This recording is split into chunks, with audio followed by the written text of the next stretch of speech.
গরমে হাঁসফাঁস অবস্থা। আকাশের দিকে তাকিয়ে সবার একটাই প্রশ্ন, কবে নামবে বর্ষা? আর সেই বর্ষাকে ডাকতেই চুঁচুড়ায় হলো জমজমাট পান্তা উৎসব।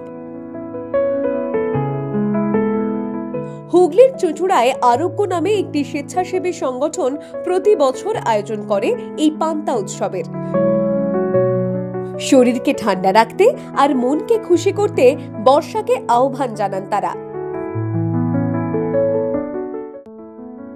পান্তা ভাত থেকে শুরু করে কাতলা কালিয়া, মাছের ডিমের বড়া, পাঁচমিশালি সবজি আর শেষ পাতে হিমসাগর আম আর কাঁঠাল, 18 রকমের পদে পাত ভরে একেবারে রাজকীয় ভোজন। স্থানীয়দের সঙ্গে উৎসবে হাজির হন অন্য জেলার মানুষও। আরোগ্যের ফেসবুক পেজ দেখে বহু মানুষ ছুটে আসছেন দূর দূরান্ত থেকে।